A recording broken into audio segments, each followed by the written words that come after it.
Have you ever ordered risotto at like a nice gourmet restaurant and got like a really small portion and it tastes amazing? There just isn't that much of it there. Now imagine you're eating that risotto, but you're only allowed to have one piece of arborio rice every 2 minutes. That is how I would describe the band's visit at the Donmar Warehouse. Oh my god, hey! Welcome back to my Stagey YouTube channel. If you are meeting me for the first time, hello, my name is Mickey Joe and I am obsessed with all things theatre. And this is my Stagey YouTube channel, where I review the shows that I have been to see here in the UK, and I talk about all things theatre, drama and gossip and news happening both in the West End and on Broadway. If those sound like the kind of videos that you might be interested in watching here on YouTube, make sure you have subscribed to my channel and share me with your stagey friends. Now, the show I want to talk to you about today, oh, hold on, I rehearsed this, the band's visit at the Donmar Warehouse. So earlier this evening, I went to the Donmar Warehouse for only like the fourth time in my life. I don't often go to that venue because it is very small and very difficult to get tickets. But for various reasons that I won't go into, but I am incredibly grateful for, you know who you are, I was able to buy myself some tickets to this very well sold production. And earlier this evening, my stagey boyfriend Aaron and I went to go and see the band's visit. So this is the UK premiere of this show. It did quite well on Broadway. It won a bunch of Tony Awards, including Best New Musical. It features a score by David Yazbek, and I had not had a chance to listen to much of the cast recordings. So this evening was really my first time experiencing this show, learning what it was about, with very few preconceptions. So in today's video, I'm going to be letting you know what my thoughts were of this show and giving you my official review as such. Now, before I do, a couple things to remember. If you want to read all of the reviews that I have written, as well as just the ones that appear in video form here on YouTube, click on the link in the description down below to sign up for an account with ShowScore. If you sign up using that link, you'll automatically be subscribed to my writer profile on there, which means you'll be following all of the reviews that I post on there for various different news outlets, and also you'll be able to review shows for yourself. How fun. Also, if you haven't already, make sure you go and find me on other social media platforms. I am at Mickey Joe Theatre on Twitter, Instagram, and TikTok. Now, let's talk about the band's visit at the Donmar Warehouse.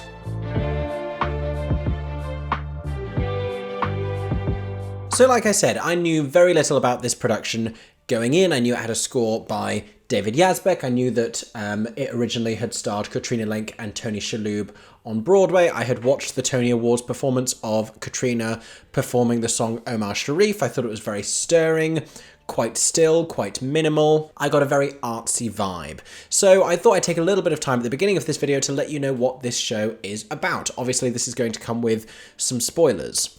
Now, I say that, not an awful lot happens. I feel like that's the biggest overview I can give you here, is that not very much happens in this show. It's a one-act, 1 hour 40 musical that's quite slow and quite still and quite threadbare and sparse in terms of its plot, but what you do get is really rich in character and meaning and depth, if not wildly dramatic or consequential. So you have this band. They call themselves an orchestra, but really there's not enough of them to be an orchestra. We'll stick with band. It's called the band's visit and not the orchestra's visit for a reason. They are from Egypt and they are traveling to a town in Israel where they have been invited to perform, and there's a little bit of a linguistic mix-up in communications and they end up going to the wrong place. The town that they go to by mistake is in the middle of the desert and has nothing other than apartment accommodation for the people who live there and this one cafe. At least that's what they tell us at the beginning of the show, and then later there is a roller rink.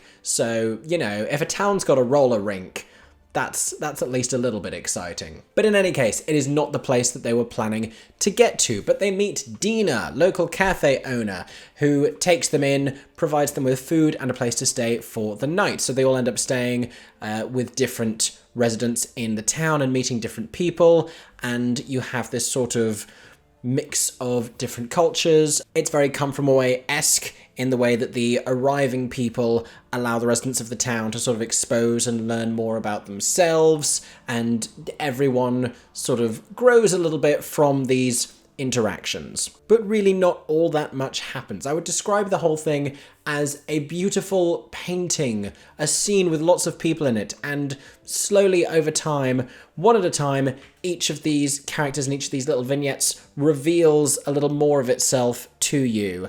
And we go scene by scene with these different people, and very gently, very naturalistically, and very softly, they'll have a little conversation, they'll reveal something about themselves, and then we move over to another scene. The whole thing is very real, very honest. It's quite simple and yet moving and slightly profound at the same time, but certainly not dramatic. And you do get the sense at the end that not all that much has changed. Now, some of the members from the band who arrived at the beginning go on to just sit at the back of the stage and play instruments, and they are the actual band for the show, which is a gimmick in some sense, but also makes perfect sense and provides this very genuine and artistic incorporation of the music into the meaning and the storytelling of the show.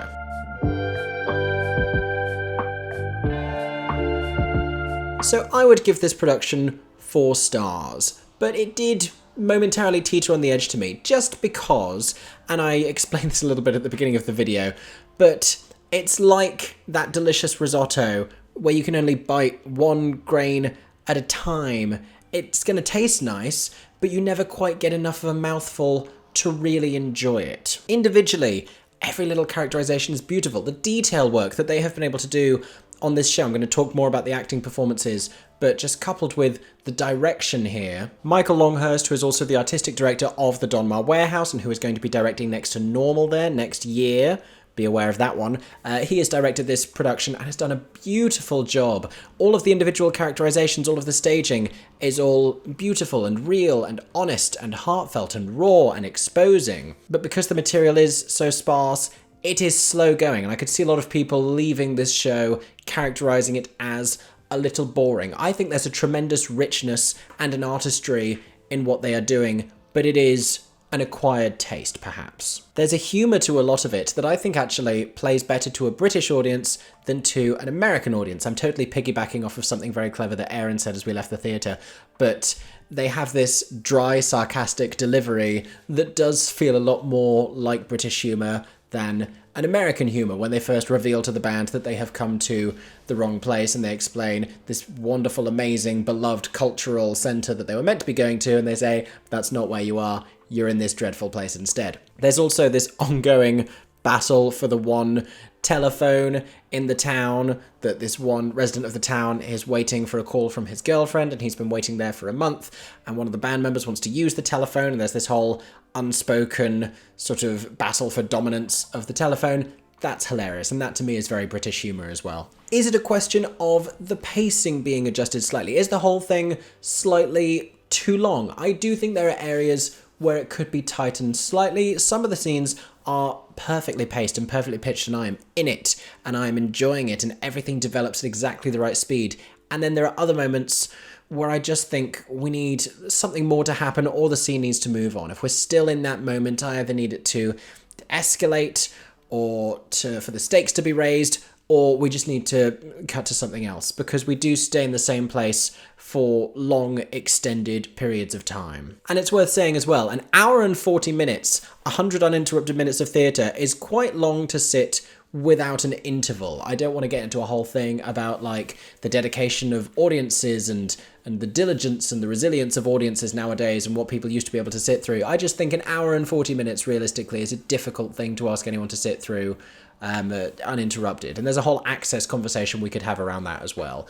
Because, and to make you aware of this, there is no late admittance to this show. There is also no readmittance to this show. So if you have to leave to go to the toilet, that is as much of the show as you are going to be able to see. You can pee, or you can watch the bows.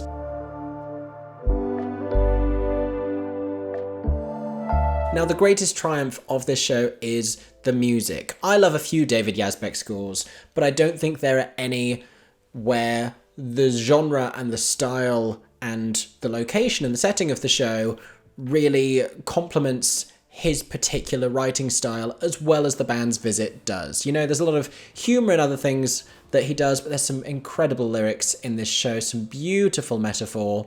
There's one lyric in particular that struck me so much, and I just need to Google it now to quote it exactly.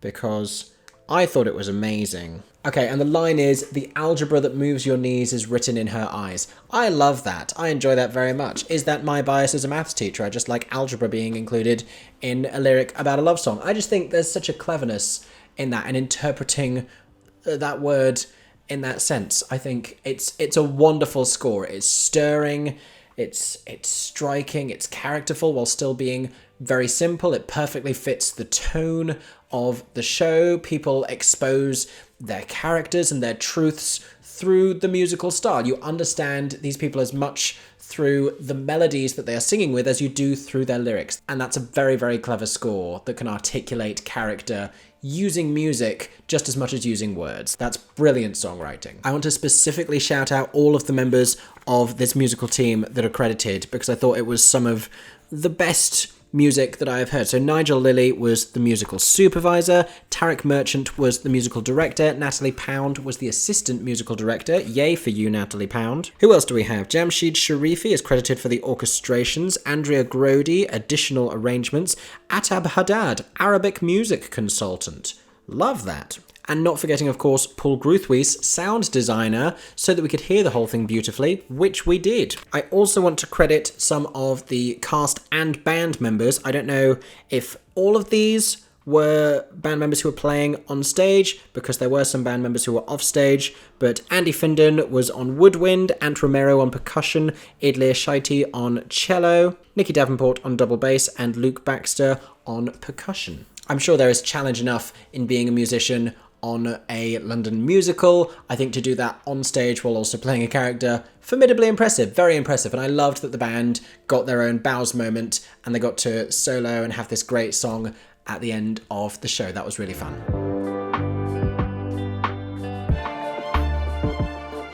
Now I want to talk to you about some of the performances. Now, to begin with, I have to tell you, I was at one of the performances where Emma Kingston was playing the role of Dina. So Emma is an alternate in this role. She has a handful of dates over the show's run, and I was so excited for her when this was first announced. I'm a huge fan of Emma's. I've been following her career for a while now. She has just one of the best voices in the world, and this was a beautiful role for her. I think she's such a skilled actress, but just so much of what she brings to a role fits so well with Dina. She has this older soul to her, even though she's possibly a little bit young in the role. We'll talk about that in a little bit. But she has this maturity, and the richness and the warmth of her voice singing this score was glorious, utterly glorious. I think this is probably some of her best work, and I've seen a lot of the shows that she's done recently. I will say, having only seen Emma in the role and having not seen the actress who usually plays this role,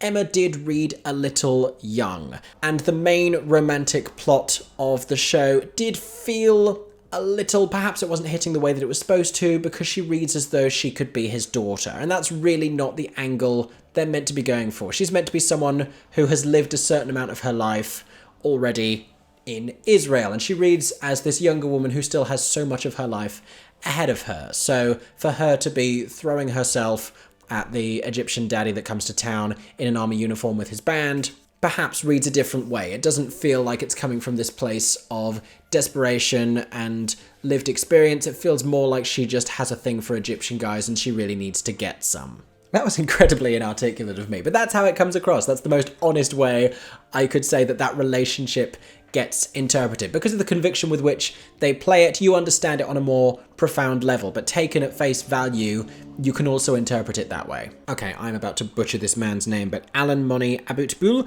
was playing Tufik, who was the leader of the band. A brilliant characterization, a masterful characterization. He had a lot of scenes with Emma that were just so vulnerable and so raw and wonderfully acted, completely brilliant.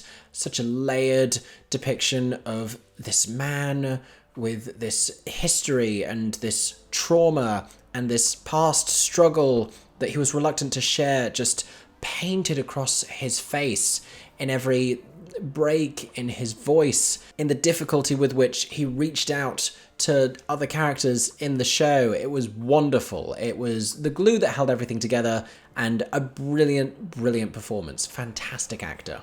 Sharif Afifi played Khaled. He was fantastic. He offered quite a bit of levity for just being a little bit more of an entertaining character and a lighter presence and slightly more easygoing than some of his other band members. I really enjoyed him in the show. He infused a lot of fun into the whole thing. Mark Antolin is another one I want to talk about. He had a really interesting little subplot with his wife and a newborn baby, and he, along with Peter Polycarpou, also brought so much humour and so much levity into it, but then his character changed and grew more serious, and he was fantastic at that. He sang this sort of mournful song in, I was going to say in the second act, towards the second half of the one act that was the show. But kudos to Mark Antolin. Absolutely fantastic. I could talk about everyone because they're not showy performances, but everything was so nuanced and so layered and so well crafted. Peter Polycarpou, beautiful, leaving the stage with tears in his eyes, getting laughs with the slightest inflection on a word because everything was quite slow and steady and sparse. Like I said, it allowed you so much time, and people were so attentive for just the little variations and the slight subtleties in delivery. It really was a masterclass in brilliant character study and moulding and creating a believable human being.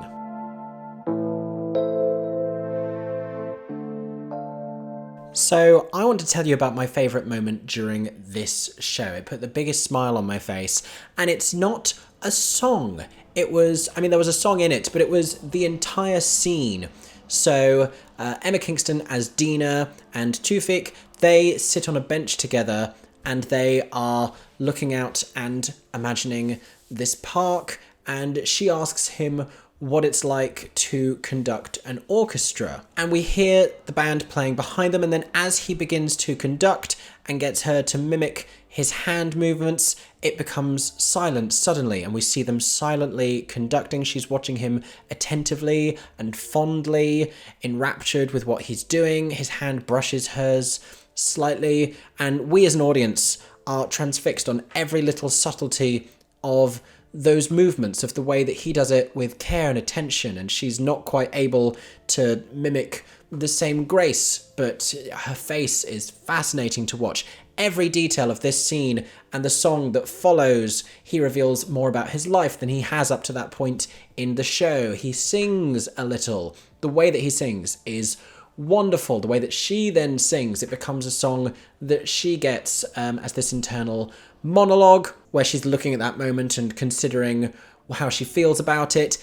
Everything about that scene is just beautifully crafted. The way that she plays it, the way they interact together. There's a third cast member who comes into that scene, Ido Gonen, whose name, again, probably horrendously mispronouncing. Apologies to anyone if I've mispronounced your name in this video. And they're on this revolve in the middle of the stage that starts to slowly turn at exactly the right time. And the way that it's staged and the way that she turns to look over her shoulder and then she stands and turns back at exactly the right time. I was transfixed with the entirety of that scene, with the emotional arc of it, with the drama. It was one of the few moments in the show that had a source of tension, and I was gripped for that reason.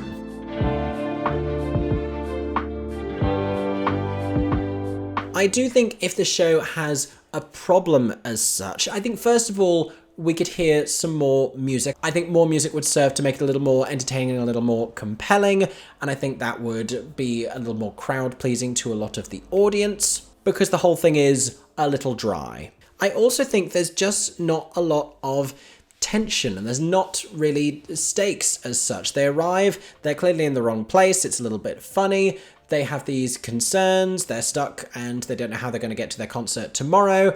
Emma Kingston as Dina immediately tells them, oh, it's fine, we'll have you here, we'll feed you, you can get the bus tomorrow. And after that, it's almost as though there are no more issues in the show. Now, there are little problems that arise, and there are miniature confrontations and sort of everyday realistic spats and little problems that get resolved, but for the most part, there really isn't much tension, because we know in the morning they're going to be getting on a bus and they're going to be going to the right destination. It also feels as though there isn't much consequence People are changed by these encounters in very little ways, but nothing of enormous significance happens. People can argue with me about that in the comment section if you like, but I feel as though nothing of huge significance happens, and that's what stops you getting fully emotionally invested. There are some beautiful moments. There's a moment where a baby is soothed to sleep by a clarinet. That's really lovely. There are moments where people come together and there's some real honest human connection, but it doesn't really prompt a huge emotional response.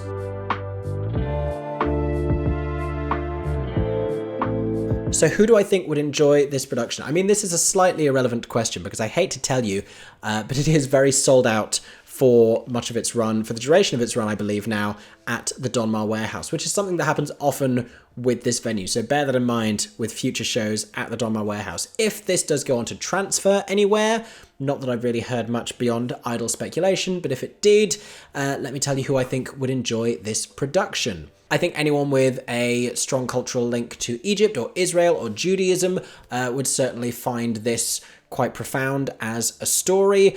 Just as someone with a background in classical music, which, fun fact about me, if you didn't know, not a huge background, bear in mind, I trained as a classical guitarist, which barely a thing, but a thing nonetheless.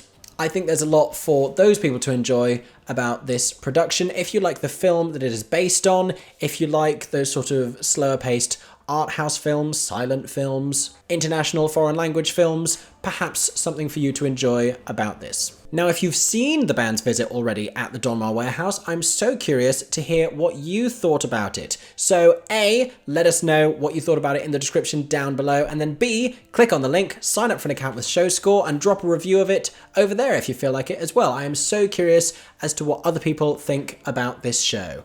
Because those have been my thoughts on the band's visit at the Donmar Warehouse. Thank you so much for watching today's video. I hope you enjoyed. Thank you again to the people I won't mention, but you know who you are, who helped facilitate me getting to see this show and getting the chance to buy tickets. I am so grateful I got the chance to catch this Tony Award-winning musical here in London. If you enjoyed today's video, make sure you're subscribed to my Stagey YouTube channel, and also if you really enjoyed, you can use the super thanks button down below to give me a tip. That very much helps me as a Stagey content creator. It helps fund all of these videos I'm making on a regular basis. As a reminder, go follow me on Twitter, Instagram, and TikTok at Mickey Jo Theatre. I hope that everyone is staying safe and that you have a stagey day.